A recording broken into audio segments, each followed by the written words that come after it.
The peace conference begins. The grand chamber of the Galactic Peace Assembly was full. Representatives from over 35 alien civilizations sat in their floating seats. The walls were made of shining metal, and giant windows showed stars, blinking in deep space. This was not a normal meeting. This was a peace conference after the long, cold standoff between the Threxian Union and the Terran Republic, Earth. Everyone was nervous. Everyone, except the Threxian ambassador, Varel.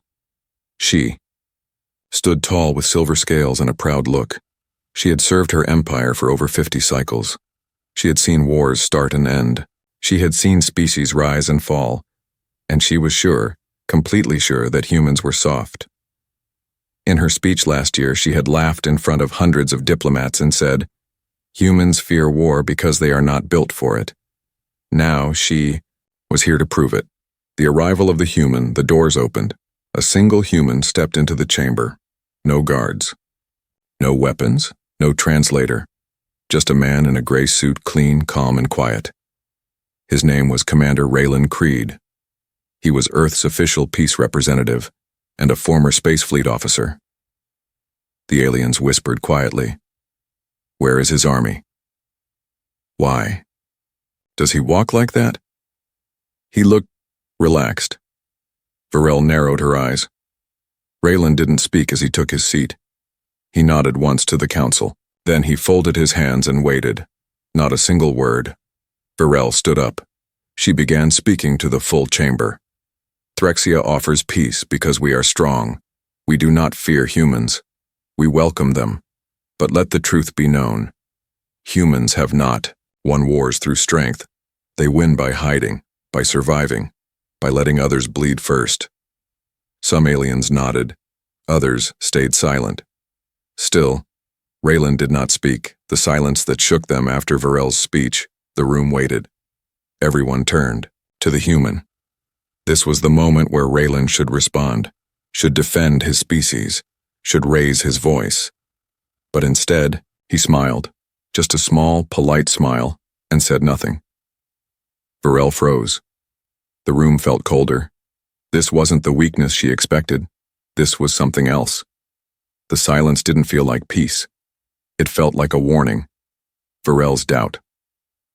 Begins later. In her private quarters, Varel looked at Raylan's file.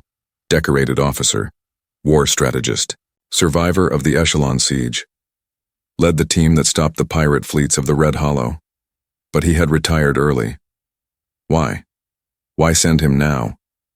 She opened a hidden communication with General Terran, her military advisor. "He's hiding something," she said. "Or showing you something," the general replied. "What do you mean?" "Sometimes," Terran said, "a silent man is not empty. He is just full of fire waiting to burn." A strange encounter. The next day, Varel passed by the observation deck of the station. She saw Raylan standing alone, looking out into the stars. She decided to speak with him. "You did not answer my speech," she said. Raylan turned slowly. "It was already full of answers," he replied calmly. "You fear war, don't you?" she asked. Raylan looked at her. His eyes were kind, but deep. "Yes," he said softly, "but not the way you think." "Explain." "We fear what war turns us into," he said. "Because when we fight, we don't stop." Varel did not respond. She felt something unfamiliar in her chest. Not anger, not pride. It was uncertainty. She walked away. Raylan said one last thing. "We did not come here to fight. We came here to make sure no one starts something they can't finish." History of fire. A question that would not leave. After her meeting with Commander Raylan Creed, something inside Ambassador Varel had changed. She could not sleep. She sat alone in her diplomatic suite, staring out into the stars, her clawed fingers slowly tapping the side of her datapad. What did he mean by, "We fear what war turns us into"? Most species feared war because they might lose. Did humans fear it because they might win? That thought disturbed her. So she opened the Terran Military Archive. a public record Earth had shared with the Council decades ago. It was large. Too large. Battle logs, command records, personal journals, memorials, victory files, all organized, all very clean, too clean. So she sent a private message to a Threxian spy aboard the Galactic Library outpost. "Find me Earth's unpublished files," she wrote. The first shock, Operation Firestorm. 2 days later, Varel received a coded package. Inside it was a report titled, Operation Firestorm, classified, human forces only. The data had gaps, redactions, pages blacked. Out but what was clear sent shivers down her spine. 1 battle, 3 hours, 1,000 enemy ships destroyed, 0 survivors. The operation had not even been part of an official war. It had been a response to a single attack on a Terran colony. Humans hadn't waited for approval.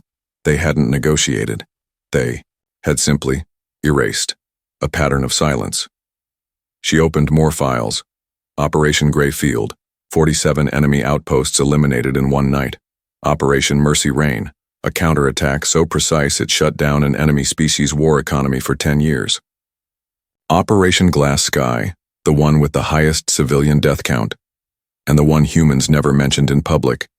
And in every operation, there were no videos, no medals, no celebration, just silent action, followed by silence again. She leaned, back in her chair. This was not cowardice. This was something colder, something controlled. The problem with peaceful faces. She returned to the council chamber the next day. The humans greeted her with smiles. Polite, professional, friendly. It made her skin crawl because now she understood. Behind that friendliness was discipline, not weakness. Other diplomats joked and argued. Humans just listened, like chess players watching a game that hasn't started, but already planning the end. A talk with the historian, she met with archivist Trovan, an old alien historian who had studied humans for over 50 years. "I read their battles," she said. "I saw their numbers. How did we miss this?" Trovan shook his head slowly. "Because you looked for rage, for shouting, for roaring fleets. But humans don't roar, they whisper, and that's more dangerous." "But why? Why so quiet?" she asked. "Because war hurt them once," he said. "So deeply. They will never celebrate it again." He showed her an old Earth video, children visiting a war memorial, little hands touching names carved in stone. No flags, no cheers, just flowers and tears. A lesson from a soldier Varel requested.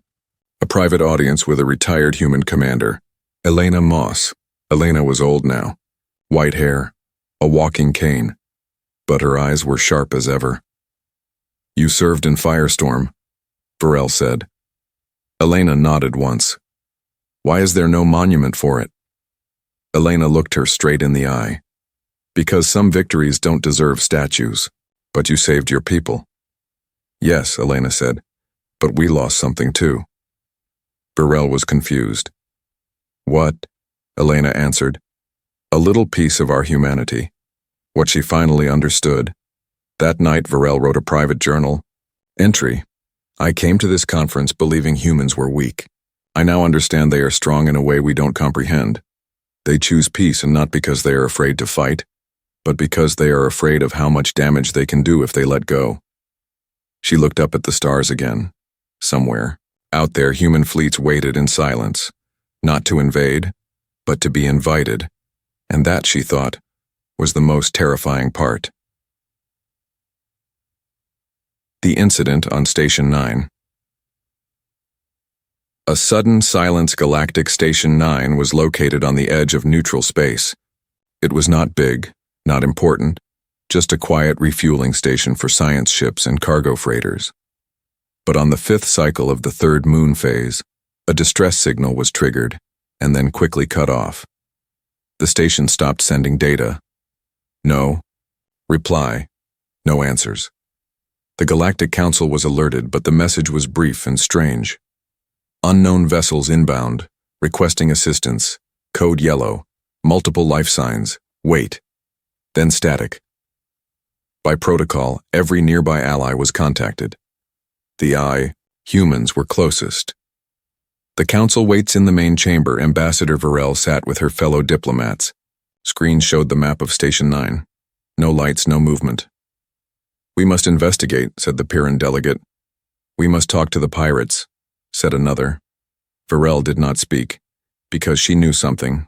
Others did not. The humans had already been notified, and they had not responded publicly, which meant they were already on the move. The human arrival. 7 hours after the signal vanished, a small Threxian ship arrived at Station 9. What they saw was unexpected. No fire, no smoke. No alarms, just calm. Their scanners picked up floating escape pods, all pirates, every single one unharmed, but deeply shaken. One Threxian officer opened a pod and found a pirate curled up, whispering to himself. Who did this? The officer asked. The pirate's eyes were wide, he whispered. They never spoke, they just turned off the lights and then shadows. What happened on that station, survivors later shared a story that shocked the entire Galactic Council. The pirates had entered the station easily. They had disabled the main controls. They laughed, shouted, claimed trophies. Then, the lights went dark. No alarms, no countdown, just darkness. Then from the air vents came humans. 3 of them, wearing no emblems, no names. Their weapons were not loud. They didn't yell orders. They simply moved, silent and perfect. The pirates surrendered one by one. Some were found locked inside closets, others trapped in storage units. Not a single human was injured. Not a single shot was fired by the enemy, because they never got the chance. A quiet message. The next day, the Galactic Council received a file. It was from Earth's Terran Security Command. No voice. Just words. On screen, Station 9 is secure. The threat is neutralized. No lives lost. Return to normal operations. No pride, no threats, just a fact. A finished task. Varel faces Raylan. Again later that cycle, Varel found Commander Raylan on the observation deck. He looked out at the stars. As always. You didn't tell the council you were sending troops, she said. We weren't looking for attention, Raylan replied. Varel hesitated. You could have killed them. Yes, he said. But you didn't. Raylan finally turned to her. Violence is easy. Mercy takes strength. That's what we fear losing when we fight. Varel lowered her voice. The pirate said. They didn't hear anything. No commands. Just silence. Raylan nodded. That's when you should worry the most. Whispers. Across the stars, after the Station 9 incident, the galaxy changed. Pirate groups left Terran sectors untouched. Security fleets added human tactics to their training. Other diplomats stopped mocking Earth because the humans had shown something no one expected. Not just power, but control. A thought that lingered. Varel stood alone that night, watching a recording of the Station 9 rescue. No music, no editing. Just clean, fast action. She paused the footage on Raylan's face. Calm, focused. She whispered to herself, they don't fear battle because they lose control. They fear battle because they know exactly what they're capable of. The game of threats. The first message in the Veltron Empire's capital. A loud broadcast echoed through every speaker across the military zone. This message is to the Terran Republic. Remove your colonies from Sector 7 or face consequences. You may fear war. We do not. The Veltron ambassador stood proudly in front of the Galactic Council. Let this be clear, he said. Humans are soft. Their fear of conflict proves it. They will back down. Varel, seated nearby, looked at the Veltron representative with a strange expression. Not fear, not anger, pity. She had seen the Station 9 incident. She had seen the truth, and she knew. This was a mistake. Raylan's response, when asked to speak, Commander Raylan stood. He walked slowly to the central podium. He didn't bring any notes, didn't raise his voice, didn't even look angry. He simply said, "The Terran Republic has heard your message. We are considering it." Then he returned to his seat. No threats, no plans, just that. The council chamber was confused. The Veltrans laughed. "See?" one of them whispered. "They are afraid." But in orbit, something changed. 2 Veltran. Moons later, high above the Veltran homeworld, 3 Terran warships arrived. Not battleships, not carriers, just 3 ships. They didn't fire. They didn't speak. They just hovered. Their shields were up. Their weapons, armed. No communication was sent. No warnings were given. They simply parked above the Veltran capital and waited. The reaction Veltran media exploded in panic. Why are they here? Why won't they talk? Why just 3 ships? What are they planning? The Veltran military tried to hail them. No reply. They tried to scan the ships, blocked. They tried to jam signals. Nothing happened, but the ships stayed. Day after day, night after night. The fear begins to grow. The silence became too loud. Veltran politicians began to argue. One said, "This is a show, they won't do anything." Another said, "What if they're already inside our systems?" A third whispered, "What if they're waiting for us to strike first so they don't have to hold back?" Meanwhile, inside the Veltran palace, a senior general broke protocol and said privately, "I would rather face a fleet that screams than ships that whisper." Inside the human ship on board the lead Terran vessel, Commander Raylan sat in silence. Watching the Veltran planet below, one of his officers approached. "Sir, they're sending more threats." Raylan nodded. "Ignore them." "Should we speak?" "No." "Should we act?" Raylan turned slowly. "Only if they do. And if they do, we end it in one move." The message that broke the Empire. On the 7th day, one Terran ship finally sent a single file. No sound, just a video. It showed a simulation of the Veltran capital vanishing in 12 seconds, followed by full collapse of their power grid, satellite network, and military bases. At the end, there were just 3 words: do not try. The Veltrans collapse. That night, the Veltran Empire withdrew their threat. Officially, they said, "We are choosing peace." But privately, everyone knew the truth. They had looked into the abyss and found it staring back at them with calm human eyes. The Council reacts afterward. The Galactic Council held an emergency meeting. The Veltran ambassador did not appear. "Commander." Raylan didn't speak, but Varel did. She stood and said, "They say humans fear war. They are right, but not because they fear pain or death. They fear what they must become to finish a war, and they fear they will finish it too easily." No one spoke after that. A growing whisper in marketplaces, ships, and schools across the galaxy, a new phrase began to spread. Fear the silent ones. Why they fear themselves. The private request. After the silent standoff with the Veltran Empire, most of the galaxy grew quiet. No one challenged the humans again. But Ambassador Varel had questions. Not about fleets, not about weapons, about humans themselves. She sent a private request to Commander Raylan Creed. Not for a debate, not for an argument, just a conversation. To understand, the meeting room. The council granted her access to the human quarters. She walked in, nervous but curious. Raylan was already there, sitting at a small table with a cup of tea. He nodded politely. "Ambassador." "Commander." There was silence. Then Varel asked quietly, "Why do you fear war?" "Truly." Raylan looked at her. His face didn't change, but something in his eyes grew heavier. "Because I remember what it turned me into." A soldier's story. Raylan stood and walked to the window. Stars blinked across the dark sky. He spoke slowly, like someone opening an old wound. "Before I became a diplomat, I was a field commander. My last mission was on a planet called Juno 4. Varel had heard of it, barely, A short war. Fast victory. Quiet afterward.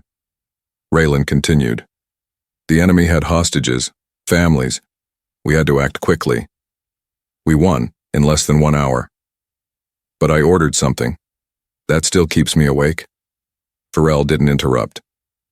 There was a communications center. They could call for reinforcements. I gave the order to destroy it. We thought it was unmanned. He stopped speaking for a moment, his fingers clenched slightly. It wasn't. Farrell's eyes narrowed. Civilians? Raylan nodded once. Children. 6 of them. The aftermath. Raylan sat back down, looking tired. My commanders called it a necessary sacrifice. The council gave me a medal. But when I looked at that medal, all I could hear were the last cries on the recording before the blast. He paused, then said, "That was the day I left the battlefield. Not because I was weak, but because I was too good at winning." Farrell understands. For a long time, Farrell said nothing. Then quietly, "Most warriors are proud of their scars." Raylan shook his head. "Some scars shouldn't be worn like armor. Some are warnings." The human way. Viral looked at him. "So this is why you are calm. This is why you smile instead of threaten. Because you know what happens when you stop smiling." Raylan didn't reply. He didn't need to. What she finally saw later that night, Farrell sat in her room. She looked over past reports, files, and news clips about Earth. There were wars, victories, losses. But in every report she noticed something strange. Humans never celebrated war. Their history books told stories of bravery, yes, but also of regret. They did not erase their failures. They carried them, like weight, like honor, like responsibility. The voice of a friend. Raylan sent her a short message later, a single line. "We do not fear war because we might lose. We fear it because we might not know when to stop." The council reacts at the next assembly. Farrell stood before her fellow diplomats. She cleared her throat and said, "I once said humans fear war. I was correct. But I did not understand why." She looked around the room. "Now I do. They fear it because they remember everything." The vote for war. A rising threat news had spread across the stars. A dangerous empire known as the Cowl Dominion was invading border worlds. They were not diplomats. They didn't talk. They consumed. Already 2 minor species had surrendered. 1 had vanished. Now the Galactic Council was gathered to decide. Vote for peace talks or vote for war. The chamber was full. Everyone looked serious. Everyone was afraid, except 1 species. The humans. They looked the same as always. Calm, focused, silent. Raylan walks. In Commander Raylan Creed entered without ceremony. He took his seat in Earth's corner of the chamber, nodding once to Ambassador Varel. She nodded back. She didn't smile. Neither did he, because both knew this was not just a vote, this was a moment. The discussion begins. The Pyran ambassador was first. "The Cowl Dominion won't stop. They're taking systems, burning archives, erasing culture. We must strike first, with strength." Others agreed. "Enough hesitation. Show them the council is not afraid. We need to act before we're surrounded." The chamber was loud, angry, until the chairperson called for the final speaker. "Terran Republic, your position?" Raylan stood slowly. All eyes turned. Raylan's response. He walked to the center, hands behind his back. His voice was calm, clear. "You ask for our vote, peace or war. You want to know where Earth stands?" He looked around the chamber. "Let me tell you what we've seen. We've seen war in forms you can't imagine. On Earth, we've seen skies burn. We've seen cities fall in, ours. We've seen children grow up underground because the surface was poisoned. We fought enemies who spoke like gods and bled like men." He paused. No one moved. "We don't rush into war. Because when we enter, we end it. And ending things comes with a cost no one ever counts until it's too late." The council waits, a long silence followed. Then the chairperson asked the question. Do you vote for military action against the Cowl Dominion? Raylan didn't answer right away. He turned to look at the mural behind the chamber, a painting of hundreds of species holding hands. He then turned back to the council and said, We abstain. Gasps, shouts, confusion. The meaning of abstain. Veltran shouted, You fear them. The Dathari hissed, You abandon us. The chairperson raised her hand. Commander Creed, please clarify. Abstain means you do not choose. Why? Raylan stepped forward again. Because if we vote for war, the war will begin.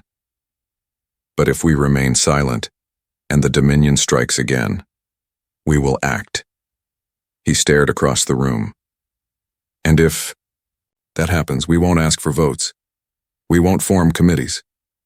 We'll just make sure it ends. A different kind of fear, Ambassador. Varel stood. Madam Chair, I support the Terran position. Everyone turned to her, surprised. I once believed humans feared battle. Now I understand. They don't fear war. They fear how easily they can win it. The vote in the end, war was not approved. Most feared to start something Earth might finish. The council chose diplomacy. One last chance to speak. But everyone knew the truth. The Cowl Dominion would not talk. And when they attacked again, the galaxy would see what happens when humans stop choosing peace. A quiet warning. After the vote, Raylan sent a message to the Dominion, just 5 words. This is your only warning. No threat, no demands, just a truth. The fear they leave behind. 12. First attack, it came quietly. The Cowl Dominion didn't announce war. They simply struck. 3 council colonies vanished in the dark. No survivors, no transmissions, just silence. Ships that tried to approach the area disappeared too. The Galactic Council went into panic. Meetings were called, votes were delayed, speeches were made. But Earth didn't speak, because Earth had already moved. The human response across space. Terran Command activated Protocol Black Sky. No cameras, no press. Just action. 12 stealth ships left Earth's defense ring. No names, no colors, just matte black hulls and silent engines. Inside, trained operatives moved without a word. Their orders. No destruction of cities, no slaughter, just one objective. End the war before it starts. Varel watches from afar. Ambassador Varel, now posted at the Central Peace Station, watched the skies. She saw no human ships. She saw no human broadcasts. But she felt something coming. She turned to Commander Raylan Creed, who stood next to her. They've already left, haven't they? Raylan said nothing, but the look in his eyes told her everything. What the Cowl never expected. In less than 10 hours, every major Cowl military base across 3 star systems went dark. Not destroyed, disabled. Power gone. Ships grounded, weapons disarmed. It was as if an invisible hand had switched off their entire empire. Surviving Cowl commanders screamed into dead radios, unsure what happened. Some surrendered without even seeing a human face. The message Earth sent at exactly 000 hours Galactic Standard Time. Earth sent a single file to the Cowl High Command. One image. A child's drawing of Earth. A blue-green planet, with smiling people holding hands and 3 words below it. We prefer peace. The galaxy reacts. The Galactic Council went silent.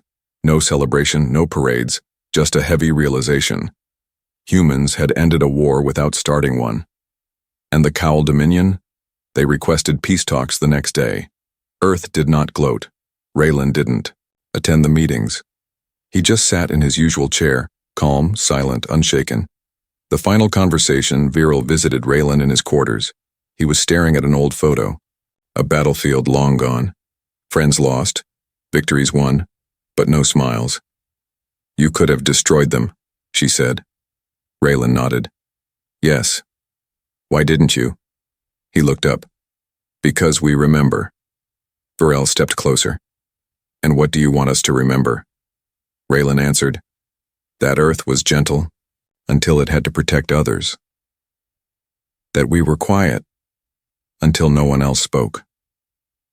That we fear war, not for what it does to us, but for what it forces us to do to others.